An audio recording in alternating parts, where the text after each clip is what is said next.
Bill O'Reilly here. Welcome to the No Spin News for Tuesday, March 8th, 2022. Stand up for your country. We're very happy you're with us on a very busy news day.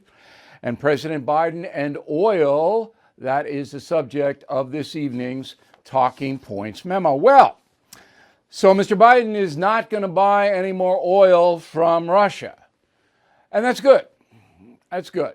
Unlike some of the other people in the media, I think Joe Biden's doing a pretty good job in this very difficult situation. The run-up to it is totally different, and we'll get into that heavily this evening. But Congress will pass this resolution that the United States doesn't buy any more oil from Putin for the time being. Putin sends about 672,000 barrels a day to America. That's about 8% of our entire supply. We'll be able to make that up.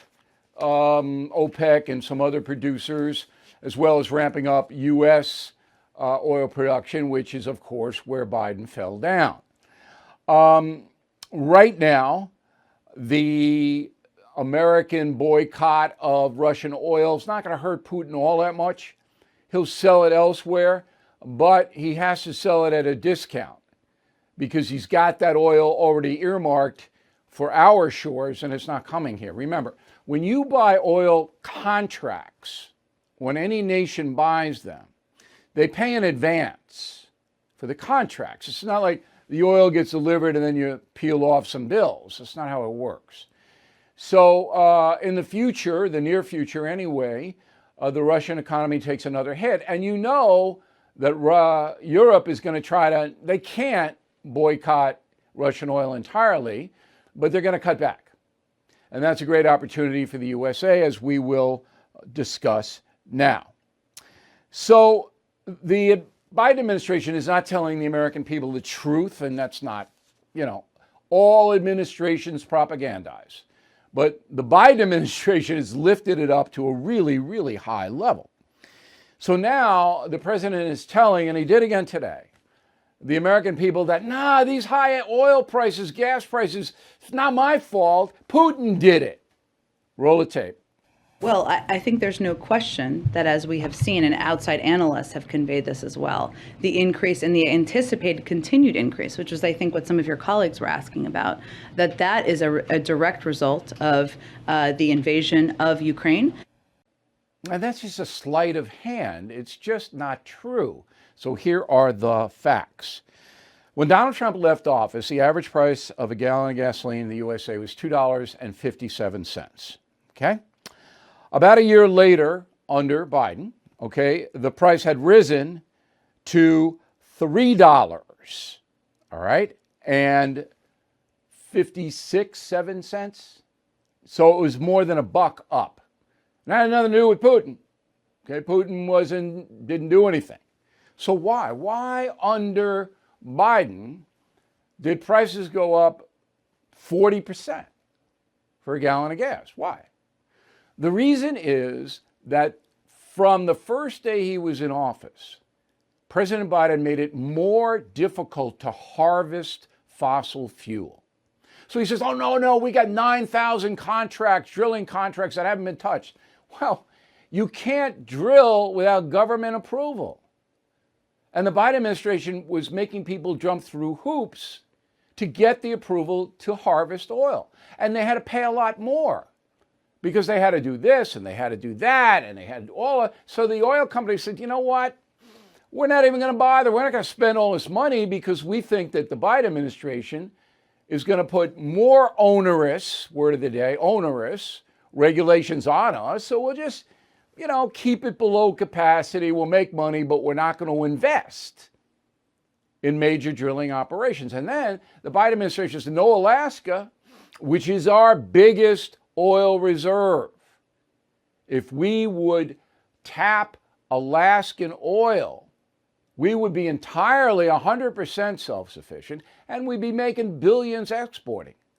I only agree with Senator Lisa Murkowski on one thing, and that's oil in Alaska. Okay? So we can't drill because we'll upset the caribou? Is that what it is? Will some polar bears be annoyed? because nobody lives there up in those barrel oil fields. So we all know what this is. The climate change warriors, the fanatics, convince Biden to get away from fossil fuel. They want higher gas prices, so you'll use less oil and pollute the atmosphere less. So Biden, as befuddled as he is, didn't say, if I stop the American oil industry, if I put all these regulations and make it so much harder to harvest oil, bad things might happen. He never did that. He's not smart enough to do it. That's what I wrote in my message of the day on BillO'Reilly.com, and I hope you read that every morning. He's not smart enough to project out that his actions have consequences. And so Putin, sitting over there for a year, raking in hundreds of billions of dollars because people have to buy oil from him, all right, knows that if he invades Ukraine and anybody does anything to him, he can drive the price of oil up to where it is now, $130 a barrel.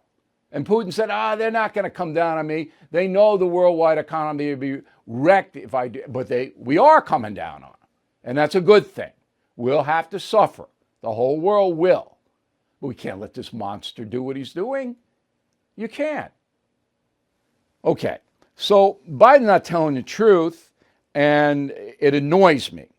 The other thing he said today that I have to research, and I'll have it for you tomorrow. Remember, this is a serious news program. This isn't cable news. And I worked there for more than 20 years. As nobody knows more about it than I do. This isn't that. We actually research. So Biden said today, more drilling under my administration than Trump's.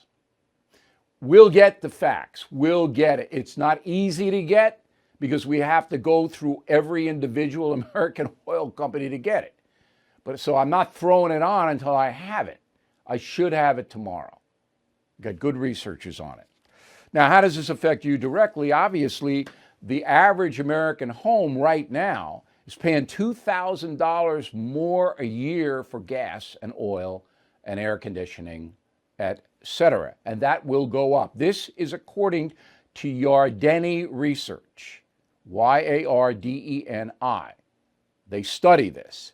They also say that grocery costs are up $1,000. Add them together, that's $3,000 more we're paying under Biden than we paid under Trump for stuff we have to have.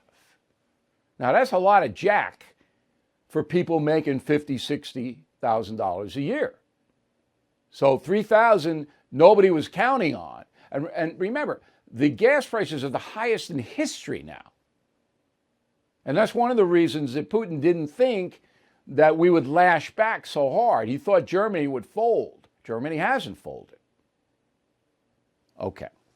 So now we have to go and advance the story that, yes, Joe Biden is doing what he should do to punish Putin for Ukraine. That is true.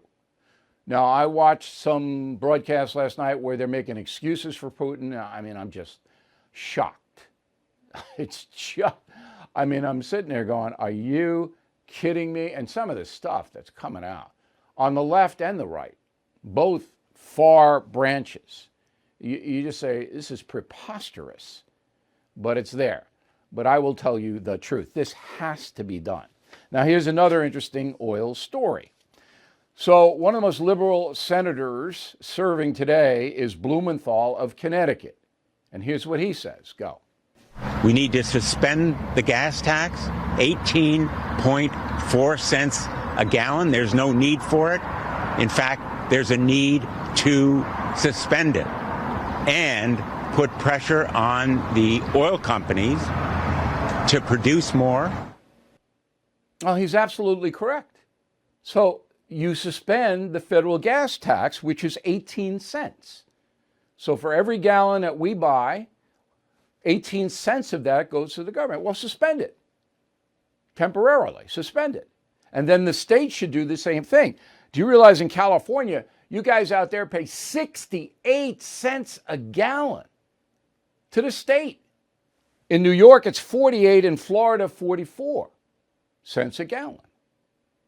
So if the states and the feds would suspend that, you'd bring down the price of gasoline $1 or 75 cents a gallon. That would matter, right?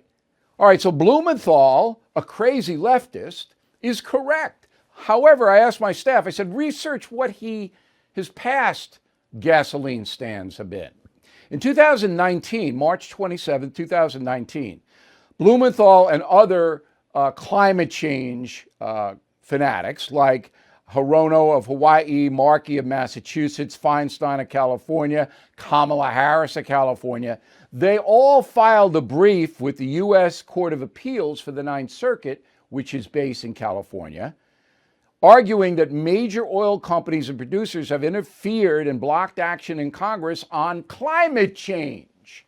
So Blumenthal was trying to hurt the oil companies just 3 years ago. 3 years ago. But now, oh, we got to drill. You see how phonies they are? Oh, jeez, it's unbelievable. All right, I got 3 tips for you to save some money real quick on your gasoline purchases. Number 1, buy on Mondays. Monday is the day, the slowest day, and the lowest prices. Use Gas Buddy. Gas Buddy is an app that helps you locate the cheapest gas in your area. And third, if you can, buy from Costco, Sam's Club, these big operations that sell gas a little bit more inexpensively. Okay? The 2 biggest blunders of the Biden administration are failing to enforce immigration law and the way it has handled the oil fossil fuel industry. Those are the 2 biggest blunders, unforced errors both, so that you know. And that's my message of the day. AMAC, the Association of Mature American Citizens, is the leading conservative advocacy and benefits organization in America. I am an AMAC member, and you should be too. AMAC gives you access to exclusive benefits, insightful takes on today's news, and a magazine full of uncensored content that you will not find anywhere else. Most importantly, AMAC is working tirelessly to preserve the freedoms enshrined and secured by our Constitution. AMAC has become one of the most impactful organizations in America because more than just talk, AMAC gets things done. They are pushing back against the efforts to defund our police, weaken the borders, and replace your freedom with government control. But they need your help. Stand with me and more than 2 million patriots and join AMAC today at amac.us. That's AMAC.us. amac.us, and tell them O'Reilly sent you. All right, Ukraine, here's the latest. More than 2 million people driven out of their homes, and they're going to other places, living in big arenas, sleeping on cots. It's horrible, all right? About 1,500 civilian casualties so far. This is according to the United Nations Human Rights. About 500 killed civilians, including 30 children, 860 injured, 44 children injured, and it just goes on and on and on and on. Now, Putin's not making great advances. Okay, I don't know why. I'm not there, and I'm not believing the propaganda that's coming out of there because we don't know why he's not making great advances. He should be, but he's not. And finally, China's Xi calls for, quote, maximum restraint in Ukraine. It sends a little bit of a signal to Putin that Xi's not really on board with this. Xi couldn't care less about Ukraine, but he's putting up his finger going, if there's a worldwide depression, that's going to be bad for China's business. That's what he's doing. Belarus, the country run by Putin next to Ukraine, sanctions coming against them, big sanctions that will ruin the economy of Belarus. You don't need to know, but it's the same banking stuff. So Belarus throwing in with Putin. Putin does whatever he wants in Belarus. They're going to get hammered as well. 70% of Belarus exports to Europe are gone.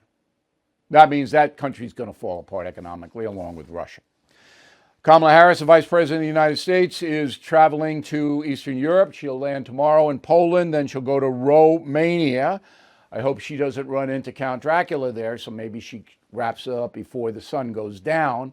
Someday I'll tell you about my trip to Romania, doing a story on Dracula. It was fascinating. Anyway, I don't know why she's going. Nobody can tell me why she's going, but apparently she's going to do something. So joining us now from Sacramento, California, is Senator Melissa Melendez. She is a senator for the state legislature in Sacramento. She has been around for a while. She was an assembly person for 8 years. She knows Kamala Harris, and I wanted to get her point of view. First of all, do you know why the vice president's going over to Poland and Romania? Do you know? I don't know. I know that her press release says she's going largely as a, symbolic gesture to show unity with the NATO alliance. So I'm not sure that the vice president even thinks that her visit will have any sort of impact. So it's symbolic. It's a symbolic thing. Yeah. Okay. Yeah. It was kind of like her going to El Paso for 20 minutes on the border. That was kind of symbolic too, right? I guess. Yeah, exactly. I kind of feel bad. I'm not being fair to Kamala Harris. I don't know her. I know California pretty well. When she was Attorney General, I wasn't impressed with what she did. In fact, she was a pretty tough prosecutor on marijuana people, if I remember correctly. What was your assessment of Ms. Harris as Attorney General of California? Well, I think she was plotting her future, all along, and she certainly was part of the progressive group of her party. But she kind of has a glass jaw. She doesn't like to be challenged, and we've seen that over and over again when she's asked questions by the press. She doesn't really get into detail. She doesn't really exude confidence. So I'm not sure what her plans are. I would imagine she's hoping that she's asked to continue being vice president, and considering the Democratic bench is so anorexically thin, they will probably ask her. But, Californians were largely unimpressed with her. I mean, her polling numbers in January were 28%. That's approval, yeah, as vice president. But if I were to say to you, Senator, give me one thing that Kamala Harris did as Attorney General that improved the state of California. Just one. Could you give me one? I got nothing. Really, you're saying that not as a partisan. I know you're a Republican, but you're saying that you just don't know anything she did that improved the state? No, I mean, the state attorney general's office largely has been an opportunity for them to go after big corporations and, tax the rich, go after the wealthy. I've never really seen it where they've done something that largely enhances the lives of the average Californian, which is a shame. I mean, we're 40 million people here, and considering what's gone on the past 2 years, we could probably use the help of the Attorney General's office to improve our lives. So we don't see that. We see a lot of posturing, and we see a lot of, the talking points that come from the Democratic Party platform, and that's really not what the office is for, but that's what it's been used for. Well, you would think that a AG in California would also be concerned about the massive illegal immigration into your state, which has changed everything. And now the poor migrants who are in the United States illegally, they don't have money to pay record gas prices or food prices. So they're up here going, what the deuce?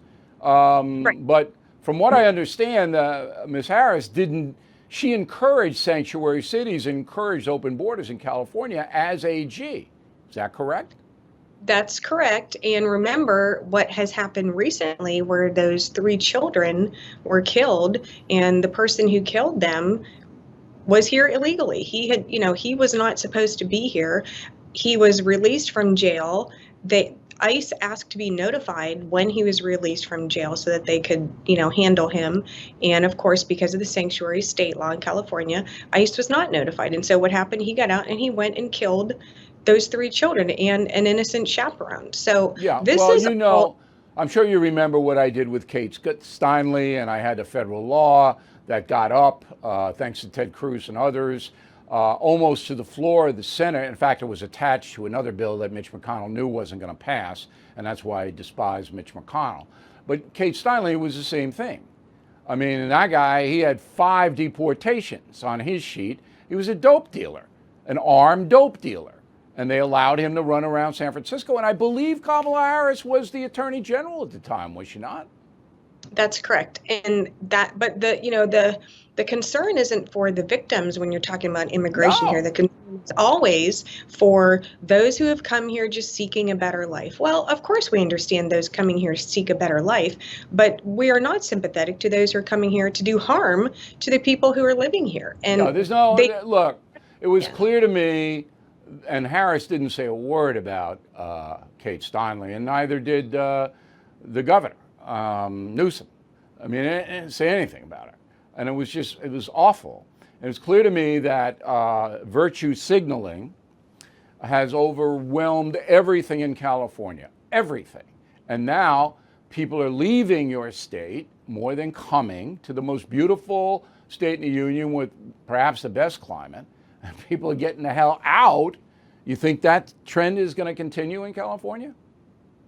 I do, and I'll tell you what, if gas prices continue as they are, you're going to see a lot more of it, because there are several places in this state where gas is over $7 a gallon. Over $7. It is more expensive to buy gas in California than it is to buy it in Hawaii, if you can imagine. Well, if you have an 86-cent gasoline tax, that's what's going to happen. And we asked the governor to suspend the gas tax, and he has yet to do that. What he said he wanted to do, and his party is against it, is to suspend the increase. Well, that's like a penny. I mean, who cares? Right? Well, it'll be interesting. If Biden does it, Newsom will do it. That's the way this stuff works. Hey, Senator, we really appreciate your time. We know how busy you are. Thank you for helping us out today. You bet. Thanks for having me on, Bill. Okay. Attention savvy investors looking for predictable monthly cash flow? How about double-digit targeted bonus returns? If you want the safety and security of a real estate investment, but without the hassles of being a landlord, you've probably heard of NRIA. NRIA is an industry-leading real estate development firm in its 15th year. They develop in strategically located, lower-risk, high-demand neighborhoods that are based on supply-demand imbalance. They are a great fit for safety-oriented investors who want cash flow and diversification in carefully chosen real estate. So you can learn more about the NRIA Real Estate Development Fund at nria.net, or you can call 800-800-1414. That's easy, 800-800-1414. An offer of securities is only made by the NRIA Private Placement Memorandum. Read it first. Past performance does not guarantee future results. NRIA is a real estate development firm. Learn more at nria.net. Okay, here's the final thought of the day. On April 1st, right after I come back from Chicago on the 31st, I'm giving a keynote address at Geraldo Rivera's charity. Garden City Hotel, almost sold out, but I think there are a few seats available. This is April 1st in the evening, Garden City Hotel. And the charity is called Life Work, okay, WORC. Now, this is fascinating. It's the 50th anniversary, and this came about because Geraldo Rivera is a good reporter, all right? He did a story when he was working at Channel 7 in New York on Willowbrook, which was a home that had kids with problems, emotional and mental problems, and they were being abused, and Geraldo exposed it. Big story, and it made Geraldo's career. So Geraldo gave back, all right? He founded this charity to help children with autism or other disorders, and it's been in motion for 50 years. It's a great charity, and I am very honored to give the keynote address. Again, that's April 1st, Garden City Hotel. The charity supports children and people with intellectual disabilities and autism in Queens, Manhattan, Nassau, and Suffolk counties. Now, if you can't get a ticket, if you can't come, on the screen, please, you can give them a donation. All right? It's lifeswork.org. See it? See how it's spelled? Okay? LIFESWORC.org. You can donate to it. Now, there are two types of people in the United States. There are the people who are generous and help others. Now, if you got a kid with autism or any mental disability or emotional disability, you know how devastating that is. They need help. And we're going to help them because that's what we do. And I think most Americans are on board with that. But there are those who look away. I call it the look away society. They don't want to see autistic kids. They don't want to deal with it. Now, autistic kid, I mean, that is really a rough one. Okay, so they have difficulty speaking. Social isolation, lack of eye contact, poor language skills, no empathy. I mean, you can imagine if your child had autism and how difficult it is. And these parents are heroes and they need help. Because when the child gets older, they have to go to a place, and that's what Geraldo does. So I was very happy when he asked me. I said, look, we're not going to talk about illegal immigration on this. He goes, no, we're going to be pals, and you do the keynote address. You say what you want, which I will. So again, that is at the Garden City Hotel on Long Island on April 1st, 50th anniversary gala of Life Work, Geraldo Rivera's charity. It's going to be a big smash success, and I hope you will not look away. I hope you will send whatever you can. I know times are tough. We all know that. But whatever you can to that charity. Okay, we're going to post it on BillO'Reilly.com in case you missed it. We'll have that on there posted. Just go in there and you can send them whatever you want. All right. Thank you very much for watching and listening this evening. We will see you tomorrow. Supply chain issues have been a catalyst in bringing high-tech manufacturing back to the USA. My tech expert and founder of Brownstone Research calls it the Great Recalibration, and he discusses it in his newsletter, Near Future Report. For the past 35 years, he has helped his subscribers safely navigate volatile times, and he also answers your most pressing questions, like how to protect your money from inflation. What are the implications of a new digital currency and the Great Reset? What will the Fed do with interest rates? And what is expected from the stock market in 2022? Brownstone Research has been at the forefront of nearly every major market move for the past 35 years. Let Jeff Brown help you by signing up for his newsletter today at a 75% discount. It's a 12-month subscription for only $49. Please go to jeffbrowntech.com. jeffbrowntech.com. jeffbrowntech.com. Bill O'Reilly is back on TV and only on The First. No Spin News, every weeknight at 8 p.m. Eastern, only on The First.